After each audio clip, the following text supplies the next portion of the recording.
The countdown to the launch of two types of ballistic missiles that mark the end of the final phase of Iran's week-long drills, codenamed Iqtidar Velayat, or the Might of Velayat.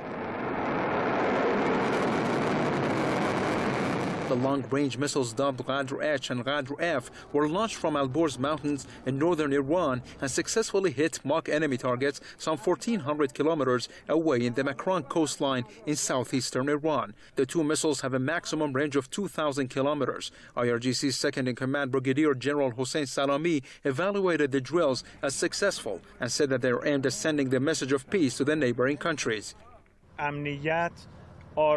Security, peace, support, and power are what the Islamic Republic will offer to the region through attaining defense prowess. And our message to the enemies is that Iran's missiles will counter any evil intention against the country.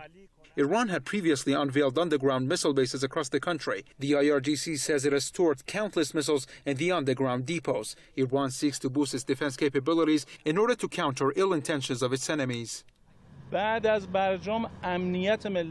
JCPOA, the enemies have targeted Iran's security. They're seeking to weaken the country and make it vulnerable to any threat. On Tuesday, precision-guided missiles were fired from several sites with ranges between 300 and 2,000 kilometers. The United States says Iran's missile tests are in breach of UN resolutions and warns that Washington can take the matter to the Security Council. However, it says the tests do not constitute a breach of the Iran nuclear deal. Tehran also says the missile tests do not violate the JCPOA. The test is not certainly a violation of the JCPOA, even it has been confirmed by the other side.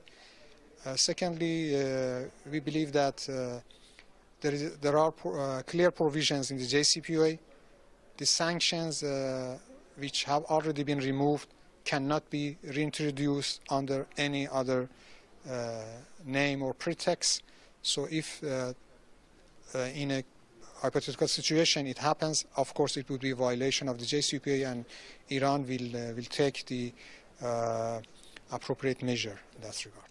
Meanwhile, IRGC officials say Iran achieved its military prowess at a time when toughest sanctions were imposed on the country. All our capabilities are the result of the sanctions and pressures imposed on the country. The more pressure our enemies exert on the country, the more determined our forces will become to achieve more capabilities.